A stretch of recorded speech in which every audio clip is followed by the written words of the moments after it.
큰 가방을 갖고 있으더니만 무엇이 들었나 되게 궁금했었는데 책이 쫙 있더라고요. 오늘 이제 필요하신 분들 우리 안내에 따라서 책을 구매하시고 이제 교재로 활용하시면 되겠고요. 우리 주그레 목사님 잘 아시지만은 그래도 제가 안내해야 되니까 소개를 드리겠습니다. 우리 한양대 졸업하셨고요. 동대학원 마치셨고 고려신학대학원 MDB 마치셨고 백석에서 DHM, PhD 조직신학을 전공하셔서 지금까지 사역하고 계십니다. 우리 GMBI 교수 및 교육시장을 운영하셨고 국가기도연구소에서 오랫동안 이렇게 사역하셨습니다. 새누리 교회 담임 및 정년 퇴임을 하셨는데 교단 신학교에서 교수 사역을 하시고 선교단체에서 교리론이나 성경과목 전문 사역자로 활동하셨습니다. 등등 사역하신 분이 많이 있는데 가장 최근에 오늘 따끈따끈한 이번 선교의 간증으로 말씀드리고 나올 줄 믿습니다. 늘 우리에게 도전되는 게 저렇게 이제 연세가 많으신데 청년처럼 그 뜨고 있는 열정을 멈추지 않으시고 매번 선교로 나아가서 저는 아직까지 한참 후배인데도 출사로 들어왔는데 이거는 더 그냥 여기 조지 밀러가 70이 넘어서 90세까지 그죠? 마지막 생애를 선교에 바치겠죠. 그럼 오늘 보이시는 목사님 좀 있습니다. 오늘 주그레 목사님 나오실 기회에 할렐루야로 환영해 주시고 큰 박수로 맞이하겠습니다. 어서 오십시오. 할렐루야.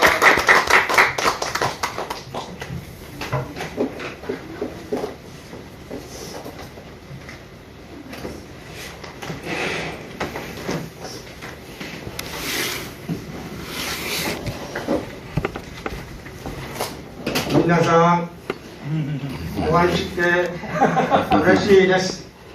여러분 만나서 반갑습니다. 반갑습니다. 감사와 이츠모嬉しいです. 전화 진동 울리시는데 하나님은 우리를 사랑하신다고 말씀입니다. 진동 울리시는데 여러분이 저를 위해서 기도해 주시고 또 이렇게 늘 관심을 가져 주셔서 제가 이번에 3개월 동안에 만 3개월은 아닙니다만 인물에서 교회의 담임 목사로 신부하게 되었습니다. 그래서 좀 부담은 많지만 이렇게 해서 거기에 나오는 노숙인들 한 80명 한 주에 나옵니다. 화요일부터 주일날까지 이렇게 나오시는데 저는 토요일날 담임이신데 그래서 제가 이번에 10번을 설교하고 났는데 마지막에는 은혜 받고 제가 끝나면 박수를 쳐주는 그런 일도 있었습니다. 그래서 참 하나님의 은혜가 너무 감사했고 부족하지만 저는 수요일날 설교를 하는 것은 제가 현재 머물고 있는 그 7층짜리 건물에 2층은 교회고 3층은 제 숙소입니다. 굉장히 큽니다. 저 혼자 있는 큰 방에 제가 들어가려 사역하게 됐고요. 거기서는 수요일날 제가 설교하고 토요일날은 아까 말한 대로 노숙자 사역하는데 거기 가서 사역을 합니다. 설교를 해서 그래서 들어올 때에 빨리 들어오라고 하는데 빨리 들어갈 수 있는 것은 비자를 처음에 한 것은 저를 초청하는 교회가 없어서 제가 직접 따꾸가 되고 그리고 이번에 4월 18일 날 다시 선을 완벽하여 구해서 제가 개출을 했습니다. 그래서 일본에서 남아있는 기간이 짧아서 한국에 가서 비자를 받으라 그래서 오늘이 꼭 한 달 됐습니다. 그래서 일본 분들이 굉장히 이렇게 철저히 하기 때문에 앞으로 한 달 후에 나올는지 잘 모르겠습니다. 나와야 이제 빨리 가야 되니까 여러분께서 기도해 주셔서 저는 빨리 일본에 가고 싶은데 기도해 주시면 좋겠습니다. 여튼 오늘 여러분 아들의 생명이라는 아마 이런 내용을 오늘 몇 분 외에는 아마 처음 들어보시는 그런 과목일 겁니다. 그래서 왜 이 아들의 생명을 공부를 해야 되냐? 저는 백석에서 이것을 위해서 10년을 공부했습니다. 그래서 여러분이 지금 갖고 있는 그 책은 이게 제가 쓴 논문입니다. 논문이 한 400페이지가 되는데 이것을 제가 제 이름으로 아들의 생명이라고 하는 책으로 이렇게 저서를 했습니다. 이게 이제 제가 저서한 거고요. 이것을 또 이해하기 위해서, 저 많은 것을 이해하기 위해서, 세미나 하기 위해서 제가 한 50페이지 되는 아들의 생명 요약본을 만들었습니다. 그래서 이것을 알면 여러분이 아들의 생명에 대해서 확실히는 몰라도 어느 정도 감을 잡을 수가 있습니다. 이것을 해야 하는 이유는 이것을 하지 않으면 우리 조직신학에서 또 구원론에서 종말론에서 완벽하게 이해하기가 어렵다는 그런 의미에서 이것을 공부해야 된다 하는 말씀으로 저희 강의를 하게 되고요. 앞으로 일본 가서 이것을 많이 하려고 생각을 합니다. 그러나 제가 사랑하는 우리 여기 전기물로에 계시는 여러분도 이 내용을 알아야 하기 때문에 오늘 이것을 하게 되었습니다.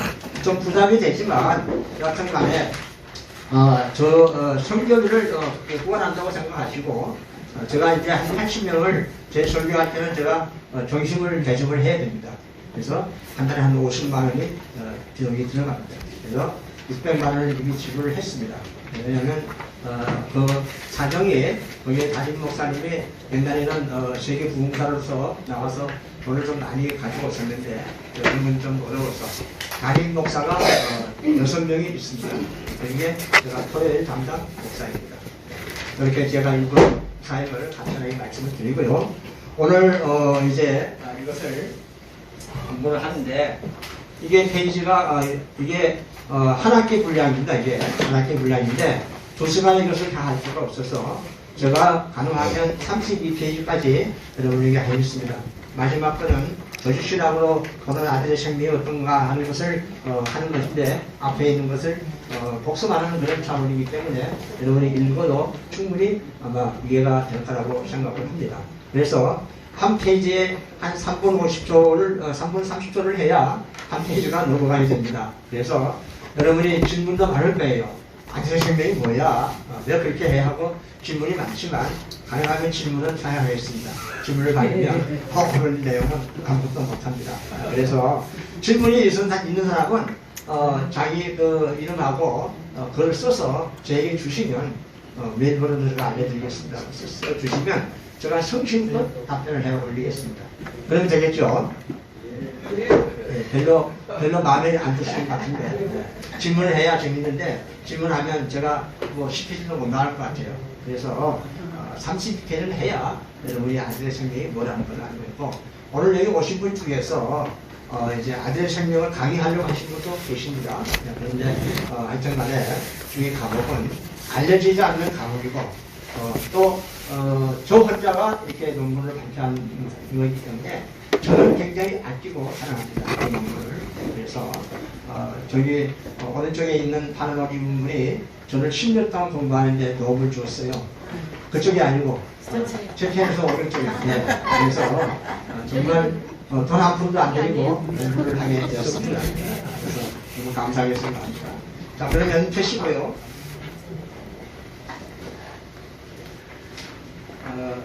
여러분이 좋을 수도 있기 때문에 제가 특별하고 이렇게 말씀드리겠습니다. 그래야 빨리 진도가 됩니다. 우선 목차를 한번 보실래요? 목차를 보시면 들어가는 말이 있고 그 다음에 성경에 대한 기본 예가 있고 두 번째는 아들의 생명에 대해서 있고 세 번째는 아들의 생명과 일반 요소와의 관계가 있고 그 다음에 한 장 건너서 아들의 생명과 신학적 요소와의 관계 이게 요거까지 제가 하겠습니다. 요거는 여러분이 읽으시면 될 거라고 생각합니다.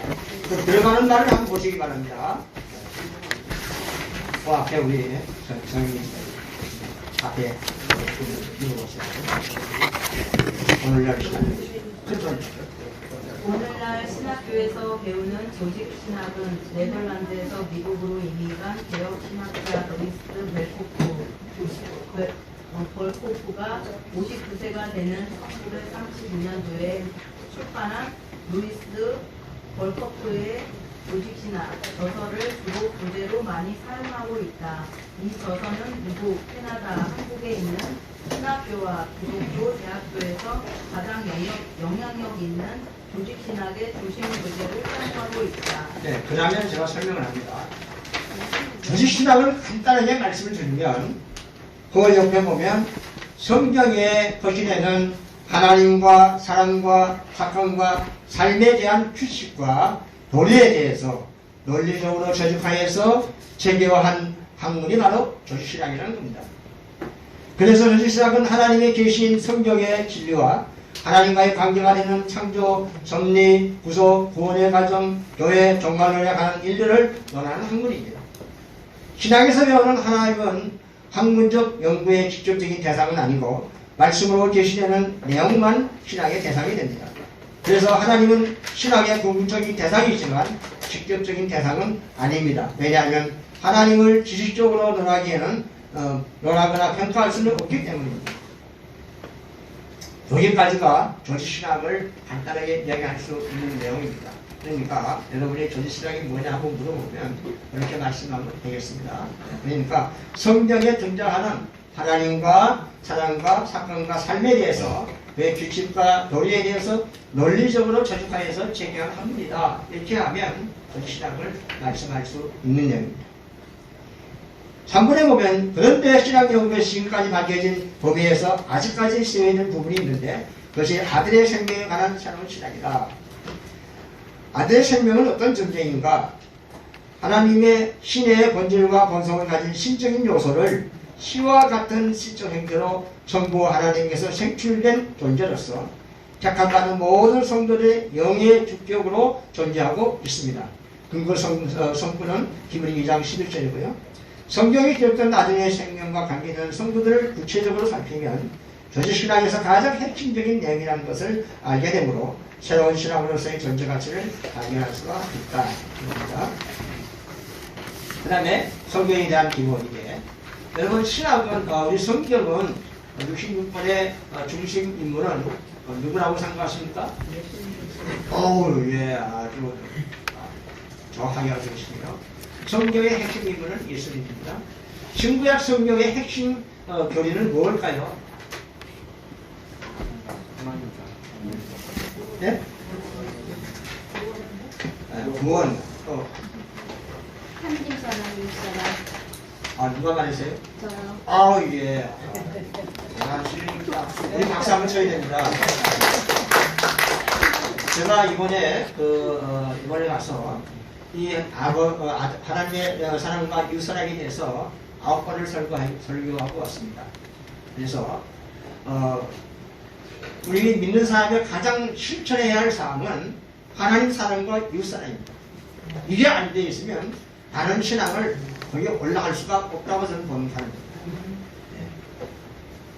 나를 인도하고 나를 만드시고 섭리하고 보호하시는 하나님을 사랑하지 않는다면 그것은 우리가 안 되는 것이죠. 자기가 자녀가 부모를 사랑해야 되는데 우리를 만드시고 우리를 하나님의 형상과 모양으로 만드시고 우리를 지금도 보호하고 인도하고 우리의 모든 것을 청사하고 주도하는 그 하나님을 사랑하지 않는다는 것은 모순이 그래서 하나님 사랑을 해야 되고요. 두 번째, 이웃은 왜 사랑해야 되느냐? 이웃은 내 몸과 같이 사랑하라고 했어요. 이웃은 내 신앙의 척도입니다. 이웃을 통해서 내 신앙이 어떤 상태에 있는가를 알 수가 있습니다. 이웃을 통해서 내 신앙이 성숙할 수가 있기 때문에 그래서 이웃을 사랑하라고 했습니다.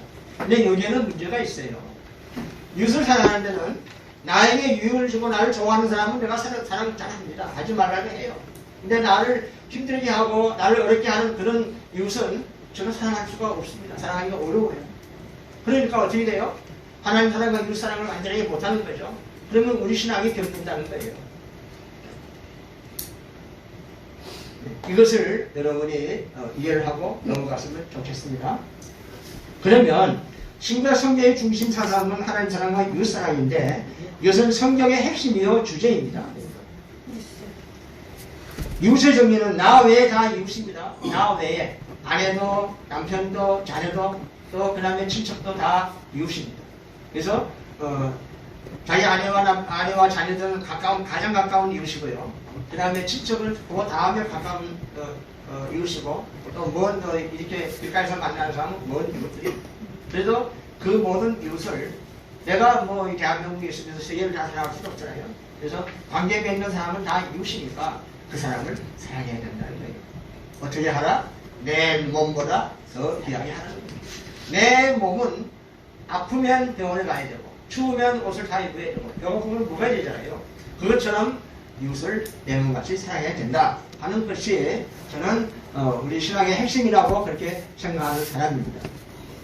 자, 그 다음에 이제 그 밑에 보면 2번에 그 1번이 있습니다. 이웃은 내 신앙의 전반자로 나의 신앙을 성숙하게 하는데 결정적인 유익을 주고 이웃이 없이는 내 신앙에 성숙할 수가 없다. 이웃을 통해서 자신이 어떤 사람이며 자신의 신앙 상태를 확인할 수가 있습니다. 그 다음에 3번을 읽으면 그러면 성경의 중심사상인 하나님과 이웃을 사랑해야 하는 이유는 뭐냐? 하나님은 나의 생사복의 주권자이시기 때문이고 나의 전부를 다해서 하나님과 이웃을 사랑하는 것은 내 속에 하나님의 본질인 거룩과 본성인 사랑을 이루기 위함이다. 하나님 사랑과 이웃 사랑을 해야 하는 것은 내가 거룩해지고 내 속에 사랑을 입히기 위해서 그렇게 해야 된다는 말입니다. 왜냐하면 우리가 이 다음에 이 땅에서 하나님의 부르심을 받고 이제 하나님 예수님이 오시기 전에는 다 믿는 사람은 낙원에 가고 또 신자들은 음부에 갑니다. 그래 거기에 있다가 이제 예수님이 오시면 부활해서 하나님 나라에 들어가는데 그때 사랑과 거룩이 없으면 들어갈 수가 없다는 거예요. 간단하게 말하면 우리 속에 이 땅에서 신앙생활을 하는 가운데 거룩과 사랑이 없으면 하나님 나라에 들어가서 영원토록 살 수 있는 게 없다는 거예요. 근데 가기는 가도 그게 상급이 얼마큼 되느냐, 거룩이 얼마나 많고 사랑이 얼마나 많은가에 따라서 영광이 달라집니다. 그래서 아주 작게 말하면 우리는 이 땅에서 신앙생활하고 하나님 아버지 나라에 들어갈 사람이라는 겁니다. 그러기 위해서 이 땅에서 하나님 사랑과 이웃 사랑을 기초적으로 잘해야 된다는 것입니다.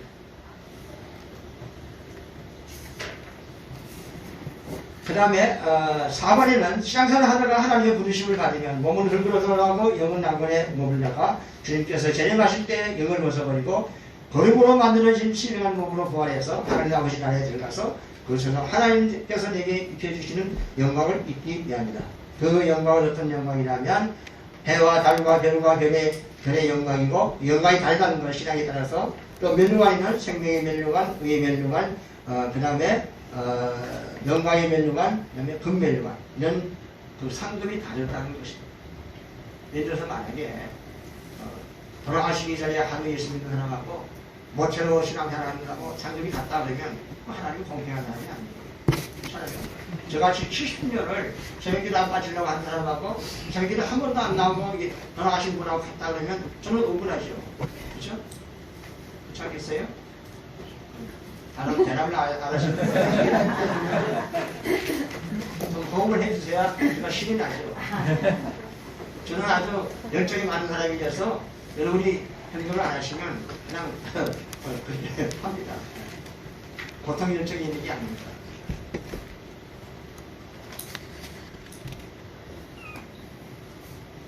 육본에 보면 거룩을 이루기 위해서 이 세상에 나그네로 있을 때문에 두려움으로 지내라고 베드로전서 1장 17절에 있습니다. 왜 나그네로 있을 때에 두려움으로 지내야 하느냐? 우리는 나그네 삶인데 나그네 삶에서 어떻게 사는가에 따라서 상급이 다르기 때문에 그 나라에 갔을 때 내가 이 땅에 있을 동안에 거룩과 사랑을 얼마나 입혔는가를 스스로 보게 되면 부끄러울 수밖에 없는 거예요. 하나님 옆에 있는 사람은 정말 영광스러워서 그냥 하나님이 그냥 저영미하고 그러는데 하는 사람은 그냥 그 없이 벌거벗은 것이 하니까 부끄러운 거예요. 그는 평생 가는 거예요. 그는 거기에서 어떻게 할 수가 없어요. 많이 할 수 있는 일이 없어요. 이 땅에서 내가 어떻게 예수를 잘 믿는가에 따라서 그게 달라지기 때문에 그러니까 우리는 이 땅에서 하나님의 말씀대로 살아야 하는 그런 책임을 가지고 있는 거예요. 그것을 자기 주장대로, 자기 경험대로, 자기 생각대로 예수 믿는 것은 그건 다른 삶이 아니라고 저는 생각합니다. 하나님의 말씀이 말씀이라고 생각하면, 하나님이라고 생각하면 우리는 그 말씀을 최소한도로 지키려고 힘쓰고 애쓰는 것은 있어야 된다는 거예요. 그래서 우리의 외모를 보시지 않고 우리의 행함대로 판단하시는 분이야. 어떻게 사느냐. 이웃이 어려움이 당했는데도 불구하고 오른 척하는 사람은 정말 그것은 우리가 믿는 사람으로 말할 수가 없습니다. 걸린 사람은 좀 일어서서 뒤로 가세요. 왜냐하면 이런 강의는 이제 이게 처음이에요. 마지막에 언제 또 하는 거예요. 그러니까 좀 힘들더라도 들으시면 좋겠습니다. 베드로후서 3장 11절 12절에 보면 주의 날이 거룩같이 오리니 그날에 하늘에 큰 소리가 들어가고 세진이 뜨거운 물에 부러지고 땅과 그 중에 있는 모든 해들을 아리니 이 모든 것이 이렇게 부러지리니 너희가 어떤 사람이 되어야 마땅하냐. 답이 거룩한 행실과 경건함으로 하나님의 날이 임하기를 바라고 하겠습니다. 그러니까 거룩한 행실이라는 것은 말과 행동이 거룩해져야 된다. 저는 거기에 포함해서 마음과 판단과 결정이 거룩으로 이루어져야 된다고 생각합니다. 하나님의 중심의 삶은 말과 행동과 그 다음에 생각과 마음 쓰는 것과 판단과 결정이 하나님의 중심이 되어야 그 사람이 믿는 사람이라고 말할 수가 없는 겁니다. 그래서 대부분 다 사람들은 자기 주관으로 다 판단하고 결정하고 그렇게 합니다. 내 마음대로 이상하고 내 마음대로 놀러가고 내 마음대로 행동하는 것은 하나님이 옳지 않습니다. 나중에 나올는지 모르지만 예수님께서 고린도전서 3장 16절 19절에 보면 예수님이 십자가에 달려서 피 흘려서 나는 예수님의 거예요. 내 것이 아닙니다. 내 몸이. 착각하고 있는 것은 이어야 됩니다. 우리 몸에 성결이 있고 성신 하나님이 계셔요. 왜 그렇게 하고 있는가를 제가 나중에 잠깐 설명을 하겠습니다. 그러니까 내 몸은 내 것이 아니라는 것을 여러분이 확실히 단정을 지어야 됩니다. 그러니까 내가 마음대로 어디에 가는 거, 마음대로 뭘 하는 거, 그런 거는 다 하나님의 마음에 안 드는 겁니다.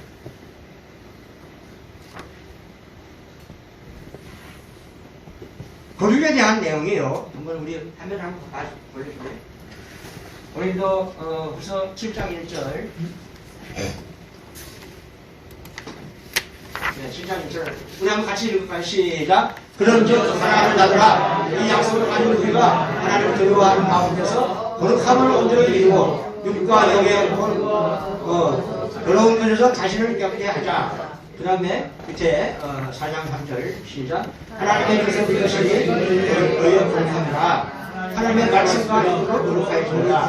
성경에 거룩해야 된다는 내용에 대해서 많이 나오고 있습니다. 그래서 우리가 단축해서 말하면 우리는 거룩한 사랑을 내 몸에 입히기 위해서 그 내 몸이 이제 오늘 주제가 아들의 생명이잖아요. 아들의 생명에 거룩한 사랑을 입히는 겁니다. 이게 제가 지적하는 아들의 생명의 핵심입니다. 그리고 에베소 2장 10절이 있는데 여러분 이것은 여기 나와 있는 걸 한번 읽어봅시다. 우리는 그가 만드신 바라 그래서 예수 안에서 선한 일을 위하여 지으심을 받은 자니 여기에서 선한 일은 하나님의 뜻을 이루는 것인데 바꾸어 말하면 거룩을 이루는 것입니다. 하나님이 우리를 만들었어요. 에베소 10장에 그렇게 나옵니다. 하나님이 우리를 만들었는데 왜 만들었냐? 왜 만들었다고 성경이 말합니다. 본문에서 선한 일을 위해서 우리를 만들었다는 거예요. 하나님이 우리를 왜 만들었냐? 재창조했는데 아담의 번제하고 나서 우리를 재창조했는데 왜 우리를 만들었냐 하면 선한 일을 위해서 만들었다는 거예요. 선한 일을 다르게 말하면 거룩을 이루는 거예요. 이렇게 그만큼 거룩이 중요하다는 것입니다. 그 다음에 한 장 넘겨서 신의 성품인 거룩을 어떻게 이루며 어떻게 내 몸에 있습니까? 제가 한번 질문을 합니다. 여러분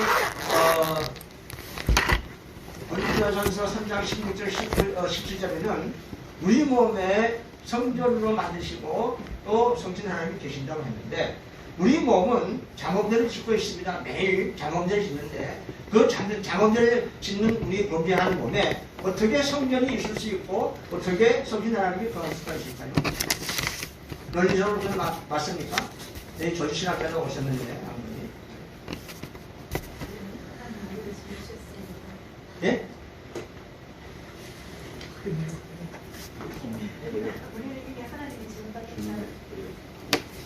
하나님이 지으신 걸 다 맞아요. 그런데 하나님께서 우리가 범죄하면 하나님과 우리는 단절이에요. 무슨 말이에요? 아무리 기도해도 소용이 없어요. 하나님 우리에게 오고 싶어도 죄인의 몸에 올 수가 없어요. 그러면 우리가 자범죄를 짓는데 어떻게 우리 몸이 성전이고 어떻게 거기 성신 하나님이 거할 수가 있느냐? 이런 곳에 이럴 때에 의문을 가져야 된다는 거예요. 자, 그러면 이제 주소 나가겠습니다. 거기 보면 고린도서 3장 16절하고 고린도서 13장 5절 있죠. 한번 5장 앞에 있는데 예. 13장 고린도서 13장 오늘 한번 같이 읽을까요? 시작. 네, 예수 그리스도께서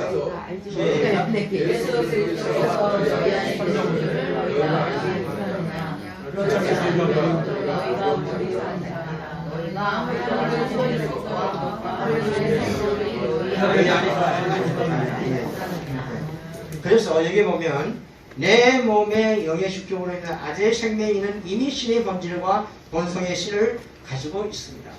내 몸에는 하나님이 아담을 만들 때부터 그걸 만들 때부터 그 안에 아재의 생명이 있기 때문에 우리 몸에는 신의 요소가 있기 때문에 그 성전이 거할 수가 있고 또 이렇게 성신 하나님이 거할 수가 있다는 것입니다. 이렇게 제가 여기서 이렇게 말하고 있습니다. 5번을 읽겠습니다. 우리가 가지고 있는 몸의 사용처를 하나님께 영광 돌리는 것으로 확실하게 알려주었습니다. 그러나 우리는 세상의 모든 것, 문화와 권력과 재물과 명예와 이상으로 이 신령한 말씀의 뜻을 바르게 이해하지 못하고 가리워지고 찢겨지고 얽매여서 그 말씀의 능력이 우리에게서 비치지 못하고 있다. 결론적으로 하나님 사랑과 이웃사랑은 내 몸의 영의 주격으로 존재하는 아들의 생명에게 거룩을 익혀주는 방법이 바로 이웃사랑과 하나님 사랑의 목적이 되겠습니다. 그러므로 성도가 이 땅에 사는 동안에 거룩을 이루는 것이 신앙의 목표이다. 거룩의 요소는 신의 지혜지식과 신의 성품과 신의 명령인데 이것들을 내 몸의 영의 주격으로 있는 아들의 생명에게 입혀진다는 것이 아들의 생명 신앙의 핵심 진리가 되겠습니다. 그래서 신의 지혜지식을 신지라고 말합니다. 그리고 신의 성품은 신성이라고 말하고 신의 능력은 신능이라고 말합니다. 그래서 신지, 신성, 신능이 입혀지는 것이 아들의 생명이 입혀지는 것이 우리의 신앙의 목표다. 이런 것을 우리 이해하면 좋겠습니다. 한 장을 넘겼어요. 세상에 나타난 세계가 이제 하나님의 주권 세계가 생명 세계가 있고요. 그리고 영의 세계가 있고 물질 세계가 있습니다. 영의 세계와 물질 세계는 피조된 세계입니다. 규정입니다. 그리고 생명 세계는 하나님의 의지 세계에서 존재하는 세계입니다. 이래서 하나님의 주권 세계는 세 세계가 있다는 것입니다. 영의 세계가 있고 물질 세계가 있는 건 우리는 이건 잘 알지만 신의 세계가 있다는 것을 아마 처음 듣는 사람도 있을 것입니다. 그래서 신의 세계에서는 영의 세계와 물질 세계를 관장할 수가 있고 돌아갈 수도 있고 관리할 수도 있지만 물질 세계에 있는 것은 영의 세계를 또 신의 세계를 관리할 수가 없고 들어갈 수가 없습니다. 그 다음에 이제 구원의 역사 과정은 오늘 다음 페이지에서 제가 보도록 하겠습니다. 그러면 하나님의 주권 세계는 1, 2, 3, 4가 있는데 선생님 읽어보시면 1, 2, 3, 4 한번까지. 그 모든 것의 근원이며 시작이다. 2. 시간이 없는 영원하고 무궁한 세계이다. 3. 하나님의 절대 섭리와 통치로 모든 만물을 다스리신다. 4. 다스리는 방법은 형체와 모양은 없으나 오직 하나님의 본질, 거룩과 본성, 사랑으로 역사하신다. 하나님이 이 세상의 모든 만물을 다스리는 것은 하나님의 본질과 본성으로 역사한다고 저렇게 기록했습니다. 의문이 생길 수가 있겠지만 혹시 궁금한 거 있으면 저한테 연락 주시면 제가 추가 설명을 해드리도록 하겠습니다. 그 다음에 구원을 가져가는 과정 4페이지가 있는데 A 영역, B 영역, C 영역이 있습니다. A 영역은 이것은 전부 하나님의 세계라서 구원의 계획, 계획을 하는 그런 구원을 계획하는 그런 시기고, 가운데 B의 영역은 예수 그리스도의 세계로서 구원의 진행 성숙하는 그런 과정입니다. 그 다음에 C 영역은 영원한 아버지 하나님의 나라이고 구원의 완성되는 나라입니다. 그래서 우리가 신의 세계에서 이제 구원의 계획을 하고, 그리고 실제로 구원의 진행 성숙은 그리스도 세계에 예수님이 계시는 현재의 세계이고, 나중에 모든 구원이 끝나면 영원한 아버지 나라, 구원의 완성의 나라로 가게 된다는 것을 말씀을 드립니다. 그래서 계획의 그 성부 하나님의 세계는 계획의 관점이고, 예수 그리스도의 세계는 성화되는 과정이고, 하나님 아버지 나라는 완성된 과정입니다. 이렇게 이해하면 되겠습니다. 그 다음에 이제 성경에 기록된 예수님의 호칭을 설명하면 그리스도 예수, 예수 그리스도 이렇게 나와 있는데, 한번 우리 회장님 한번 읽어볼까요? 그리스도 예수, 그리스도께서 살아서 오고 세상에 오셔서 구속 사역을 할 것을 준비한 이유입니다. 예수, 구속 사역을 마치고 승천할 것을 준비한 이유입니다. 예수, 그리스도께서 살아서 오고 이후로 그리스도의 신성을 나타내는 이유입니다. 그리스도, 신성을 결정한 이유로 창세 전에 성부 하나님과 속지 언약을 맺으면서 성부 하나님으로부터 받은 예수님의 지위를 나타내는 신성적 기쁨입니다. 그러므로 그리스도는 하나님과 연결되고 예수는 사람과 연결된다. 그리스도 예수 그리스도. 그리스도는 한 분을 가리키면 같은 말이나 의미는 다르다. 예. 그리스도는 기름 부음을 받은 자라는 그런 의미를 가집니다. 기름 부음을 받은 자의 특징은 죄를 해결해 주는 분이라는 것입니다. 그래서 그리스도는 선지자, 제사장, 왕의 역할을 다 하고 있습니다. 그리스도는 죄 문제를 해결해 주는 메시아입니다. 그리스도와 메시아는 동일한 말이십니다. 그러나 그리스도는 헬라어의 표현이고 메시아는 히브리어 표현입니다. 그러므로 그리스도는 죄를 없애주는 메시아라는 것입니다. 그렇게 알고 계시면 되겠고요. 죄가 무엇인가? 그 로마서에 보면 하나님이 진노하신다는 말이 나오는데, 그게 로마서 1장 18절에서 19절이 나옵니다. 그러면 죄가 무엇인가? 죄는 내 마음대로 사는 겁니다. 하나님 주시면 사는 것이 아니고 내 마음대로 사는 게 죄입니다. 그게 아주 가장 간단한 저희가 되겠습니다. 제가 뭐냐 그러면 뭐 여러 가지 말할 수가 있는데, 내 마음대로 사는 게 죄예요. 그래서 그 내용이 어디에 많이 나와 있나 하면 로마서 1장 28절 29절에 보면 죄에 대해서 사실 많이 나옵니다. 여러분이 잘 아시기 때문에 그렇게 아시면 좋겠습니다. 그 다음에 한 장을 넘겨서 이제 거기에 이제 5페이지에 보면 나와 있는 것은 앞에 그 구원의 계획에 관계되는 그 성부가 쭉 기록되어 있습니다. 그래서 구원의 그 계획 관계와 구원의 현재 관계와 마지막 관계에서 A씨가 나와 있습니다. 읽어보시면 되겠고요. 6페이지를 봐주시면 좋겠습니다. 네, 1단은 끝났습니다. 2단은 아들의 생명에 대해서 우리 한번 저 뒤에 우리 회장님 뒤에 있는 우리 세계사님 아들의 생명에 대해서 아들의 생명의 존재, 오늘날 신학에서 아들의 생명의 존재를 인정하지 못하고 있다. 그 이유는 아들의 생명이 태자의 영의 주권으로 있다는 사실을 알지 못하거나 알면서도 인정하지 않기 때문이다. 아들의 생명은 성부 하나님께서 시와 같은 시적 상태로 선출된 아들로서 아버지에게서 선출되어서 아들이며 시와 같은 생명을 가지고 있어 그 이름을 아들의 생명으로 붙여진 이름이다. 다른 이름으로는 생명적 아들이다. 이영희 목사님은 1970년도에 하나님의 아들, 하나님의 시라고 하셨으며 칼빈은 중성으로 된 생명이라고 하였다. 읽어되는 성부는 히브리서 네, 그건 됐습니다. 백영희 목사님은 제 담임 목사님입니다. 두 번째 담임 목사님이신데 보신에서는 아주 이름 있는 분입니다. 그래서 그분은 벌써 70년대에 이 내용을 알고 있었다는 겁니다. 그러니까 특별한 분이라고 저는 생각을 합니다.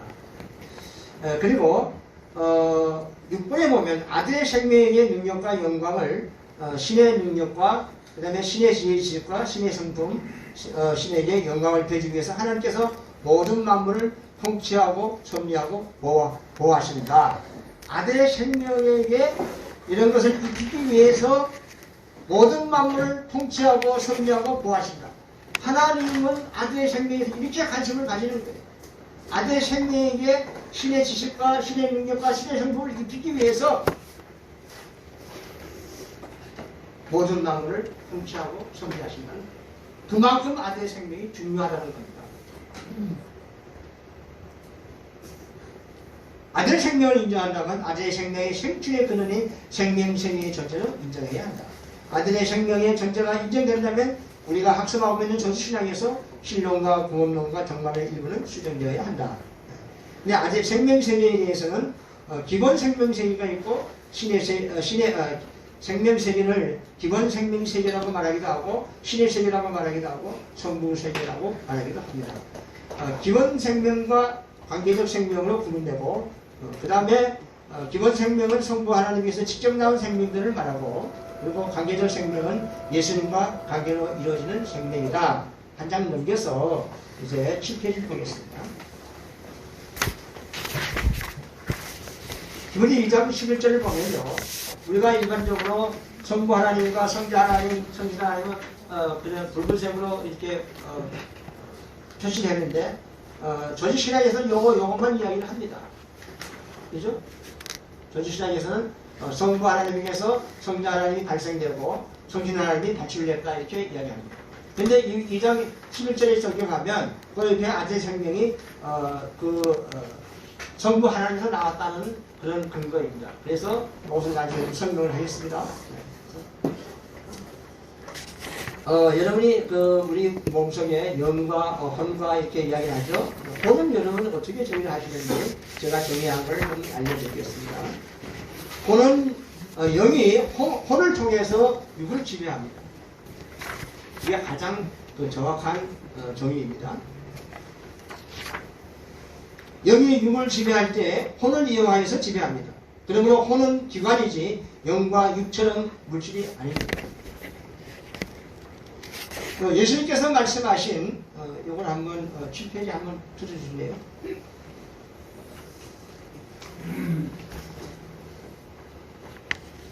네, 정리해. 자, 우리 한번 여기에 요한일서 14장 6절 한번 볼까요? 시작. 예수께서 말씀에 나는 길이요 진리요 생명이니 나를 만나는 아버지로부터 오느니라. 여기서 생명의 문제로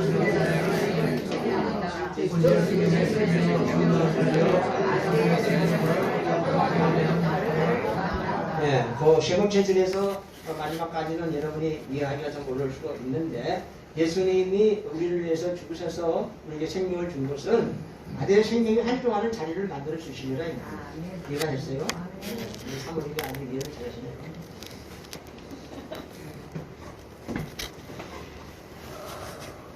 예수님의 생명은 육의 죽은 육을 살려서 아들의 생명이 활동하게 하는 역할을 담당한다. 이렇게 말씀드리겠습니다. 그 다음에 뒤에 걸 한번 넘겨 한 페이지를 보시기 바랍니다. 여기서 제가 좀 이제 저를 좀 자랑을 합니다. 이 도표는 나의 잉태로부터 이제 끝나는 하늘나라에 가는 그 과정을 한 페이지에 만든 겁니다. 이것을 설명하려면 한 5시간은 설명을 해야 여러분이 조금 이해할 수가 있습니다. 그래서 제가 결론적으로 10년 공부하면서 요거 한 장을 만든 겁니다. 우리 일생을 한 장에 볼 수가 있게 만든 겁니다. 그만큼 중요한 도표라고 생각을 합니다. 자, 이것을 보면 기본 생명이라고 있는데 기본 생명은 성부 하나님, 성자 하나님, 성신 하나님이 그래서 아들 생명이 있는 것이 기본 생명이라고 합니다. 그 다음에 이제 관계적 생명에 와서 만물과 사람이 사람을 창조했는데 이것이 타락을 했습니다. 타락을 해가지고 다시 이제 세 번째에 오면 관계적 생명에서 중생을 하게 됩니다. 예수님의 대속의 공로로서.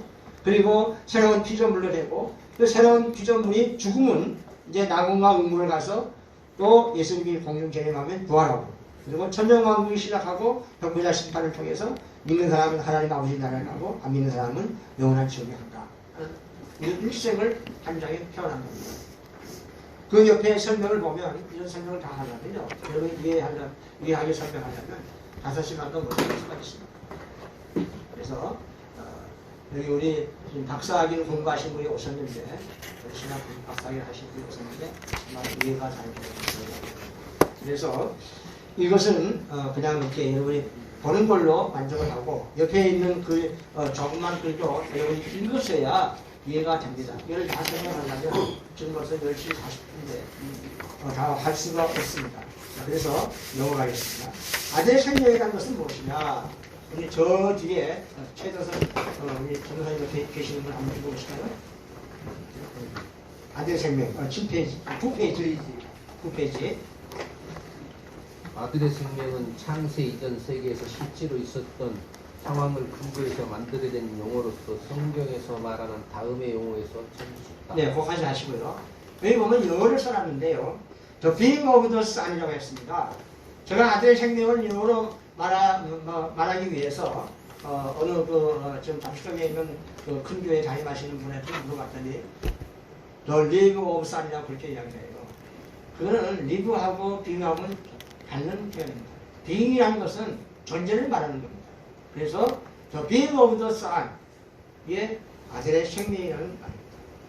우리 원장님은 영어에서 전문가이기 때문에 이걸 나중에 저한테 좀 알려주세요. 맞는지 틀리는지. 저는 그렇게 해서 하기를 바랐습니다. 이것 때문에 논문 지도 교수 말고 심사하시는 분들이 이것을 이해를 했어요. 너 왜 being of the Son이냐? 그래서 저는 그렇게 아들의 생명은 살아있는 분이기 때문에 또 being이라는 뜻이 있다. 말했습니다. 그래서 그 다음에 1번부터 6번을 한번 읽어보실래요? 1. 하나님께로 난 자. 2. 하나님 씨. 3. 하나님의 아들. 4. 거룩한 씨. 5. 거룩함을 입은 자. 6. 신. 네, 이런 것에서 아들의 생명을 우리가 찾아낼 수 있다 하고 말하는 겁니다. 이 신성적 씨는 성장할 수 있는 생명을 가졌고 전부 하나님께서 생출되어 있기 때문에 하나님과 부자관계가 성립돼서 아들의 생명이라고 호칭을 하고, 그러나 실로 갖춰야 할 지혜와 지식과 능력과 영광은 주어지지 않았기 때문에 이것들을 입혀주기 위해서 예수 그리스도 안에서 사람을 양자로 선택하고 그 사람의 구원 계획을 예정했습니다. 구원 계획에 의해서 예수 그리스도의 대속의 공로로 죄와 사망에서 구원하여 예수 그리스도 안으로 옮겨 중생된 사람의 영이 주격으로 각 사람 속에 존재합니다. 양자를 선택한 것은 아들의 생명을 위한 방편이고 예정은 그 목적을 이루기 위한 계획과 방법입니다. 피조물의 세계에서는 부부관계를 통해서 자식을 낳을 때 이것을 출생이라 하고, 부부관계가 아니면서 낳는 것은 성부 하나님의 세계에서만 이루어지는 것으로 이것을 생출이라고 합니다. 각 사람의 영이나 육체는 피조물이지만 하나님께는 난자라고 말할 수가 없습니다. 아들의 생명에게는 하나님의 거룩한 능력과 영광을 입혀주기 위해서 입히기 위한 목적으로 영의 세계와 물질 세계를 창조하였습니다. 여기서 영의 세계와 물질 세계를 창조한 것이 아들의 생명을 위한 것이라 하고 반문할 수가 있습니다. 그만큼 하나님의 본질과 본성이 같은 아들의 생명을 하나님이 귀하게 여긴다는 겁니다. 좀 나쁘게 표현하면 그 아들의 생명이 없는 사람은 사람으로 대할 수가 없는 거예요. 하나님하고 무관하게 일반 은총 외에는 특별 은총을 받을 수가 없습니다. 근데 우리가 얼마나 존귀한 자인 것을 여러분이 아셔야 됩니다. 자기의 존재감을 모르고 대충 저 따위 됐다고 엄마 아버지가 나를 낳아서 그냥 그렇게 됐다고 생각하면 정말로 자기 자신을 무시하고 평안해요. 하나님은 그걸 원하지 않아요. 우리는 하나님의 걸작품이에요. 얼마짜리 걸작품인가는 사람마다 다 다릅니다. 같은 걸작품이 아니에요. 가격이 같잖아요. 다 다른 거라는 거예요. 그만큼 우리는 귀한 존재이고 대단한 사람이라는 것을 우리는 알아야 됩니다. 내가 어떤 자인가? 정말 하나님의 목적이 대상입니다. 나는 하나님의 목적이 대상이라는 거예요. 그런데 그것을 죄로 물들이고 그러면 안 되잖아요. 제가 있는 교회에서 며칠 전에 한 조주 전에 45살 먹은 청년이 왔어요. 교회로 왔어요. 근데 와가지고 이렇게 떠는 거예요. 결혼도 안 한 사람이에요. 그래가지고 이제 여기 기도해주고, 그래서 한 2주일 지나니까요 일하러 나가는 거예요. 그리고 제가 이번에 숙제를 주고 왔어요. 내가 아침 새벽 기도는 물론 나가야 되고 저녁에 7시 반에 나와서 성경을 읽고 기도하고 들어가라. 그것을 표를 만들어 가지고 내가 올 때 나한테 보여줘라. 할 수 있냐? 할 수 있다. 그래서 제가 한국어를 배워줬어요. 교회, 예배, 설교, 목사 이런 걸 좀 했더니 잘해요. 머리가 좋아요. 쉽게 배우려고 다 해오더라고요. 한 이틀 만에. 근데 저한테 아주 잘해요. 제가 아주 사랑해주고. 그러니까 뭐라 하냐면 자기 어머니가 병이 있는데 그것을 좀 위해서 기도해 달라. 자기 이모는 남편이 암으로 걸렸는데 목사님이 기도해주라. 근데 제가 나가는 그 교회는 목사님이 3분 계세요. 2분 담임 목사가 계시고 제가 거기에 이제 선교사로서 그렇게 이제 주보에 올리더라고요. 그래서 수요일마다 제가 거기서 설교를 합니다. 그런데 그 건물의 6층에는 88세 먹은 할머니가 계시고 99세에 되시는 할아버지가 계시는데 99세에 되신 할아버지는 이제 요양원에 가셨고 아내인 그 권사님은 집에 계시는 거예요. 계시는데 승봉교회 권사님인데 같은 건물에 있는 교회인데 안 나오시는 거예요. 그래서 목사님이 나보고 신방을 가서 기도하면 합시다. 가서 새벽기도 마치고 올라갔어요. 인사를 하고 권사님 승봉교회 권사님이시죠? 기대를 많이 하실 거예요. 그런데 왜 교회를 왜 안 나오십니까? 하나님이 제일 좋아하는 게 예배인데 왜 교회를 안 나오시고 같은 건물에 있는 불구하고 교회를 안 나오시냐 얘기 안 쳤어요. 처음 봤는데 저한테 그런 담대함이 있어요. 뭐 나를 욕하지 않아도 그건 문제 아니고 하나님의 뜻을 전하는데 뭐 그 정도 말 못하겠어요. 그래서 제가 15일날 가는데 그러니까 지난주죠. 이제 만약에 나오시면 앞으로 와서 내가 권사님에게 문 안 드리고 와서 기도 드리고 해드리겠습니다. 근데 이제 무릎을 양쪽으로 수술해가지고 못 걸어요. 이렇게 나오시는 분이에요. 나오시는 분인데 그날 나왔다고요. 교회에. 야, 얼마나 감사한지요. 담임 목사님 거기까지 이런 거 있어야 되지 않겠어요? 네, 그래서 저보고 올라갈 때 저를 좀 같이 가세요. 근데 이제 제가 그날 설교했거든요. 이제 마지막 이제 간다고 설교하는데 이제 올라갔어요. 이렇게 올라갔더니 기도했더니 여기 강인대 가서 지갑을 찾아가지고 거기서 5,000원짜리를 주라고 주더라고요. 5,000원이면 5만원입니다. 네, 그러니까 얼마나 감사한지. 네, 그러니까 그래서 내가 그랬어요. 결석에서 나오십시오. 네? 하나님이 제일 좋아하는 게 예배인데 아니 멀리 있는 것 따로 같은 건물에 있으면서 예배가 다 하면 이러면 되는데 왜 안 나오십니까? 옳은 말이잖아요. 그래서 이렇게 하고 왔습니다. 제가 자랑 같지만 그렇게 여러 말씀드리면 좀 좋은 사람이 있어서 말씀을 드렸습니다. 자, 그러면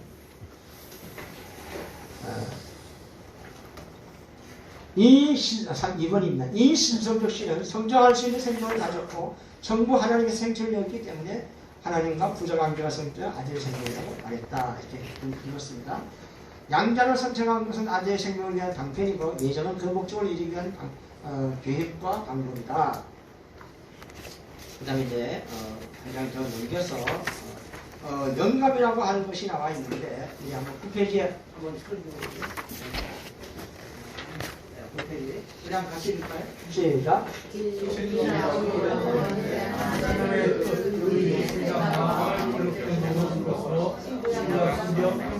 네, 그렇게 이제 영감을 진리하고 같기 때문에 이렇게 신구약 성경의 말씀이라고 이렇게 했습니다. 하나님의 뜻인 의지와 생각과 마음을 기록하여 놓은 것이다. 이렇게 이제 제가 말씀을 했습니다.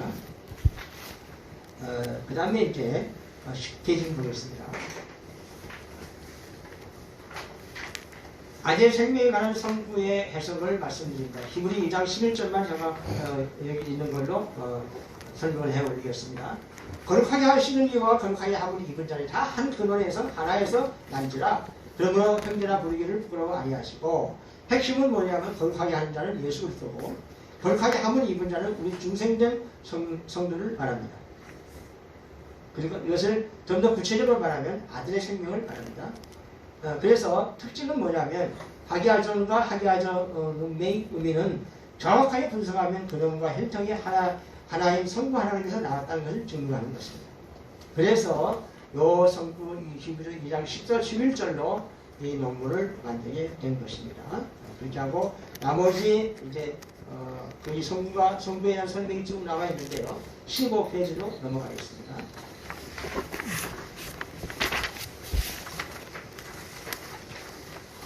지금 2장 11절에서 거룩하게 하는 자와 거룩하게 함을 입은 자가 이제 하라고 했는데, 그러면 거룩하게 하는 자가 예수 그리스도인인데 그는 십자가에서 죽으심으로 내 대신 율법에 모든 것을 준정했고 내 대신 형벌을 받으시고 내 대신 죽음으로써 법적인 의를 지켜서 하나님 앞에서 우리에게 하신 것입니다. 거룩함을 입은 자들은 예수 그리스도의 구속을 입은 중생한 성도들의 영의 주격으로 전제하는 아들의 생명을 가리킵니다. 시와 같은 형씨의 실적 형태로 신성을 가지고 생성된 본질과 본성이 하나님과 동일하지만 하나님의 지혜 지식과 하나님의 성품과 하나님의 능력을 입지 못한 상태로 생성되었기 때문에 진리와 성신의 감동으로 택함받은 사람들의 영의 주격으로 있으면서 하나님의 지혜 지식과 성품과 능력을 입을 자다 하고 하는 것입니다. 다 하나에서 나왔다는 것은 전부 하나님에게서 성자가 발생하고 또 아들의 생명이 생출되었다는 것을 말합니다. 그래서 성부 하나님께서 생출되었으나 삼위 하나님의 본체는 속하지 않는다.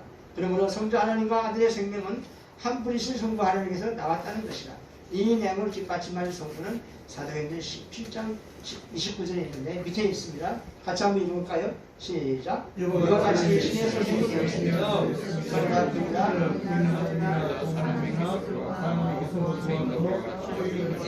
여기에서 보면 신의 소생이라는 말은 피조물은 소생이 될 수가 없습니다. 소생이라 한 것은 아들의 생명을 전제한 말씀입니다.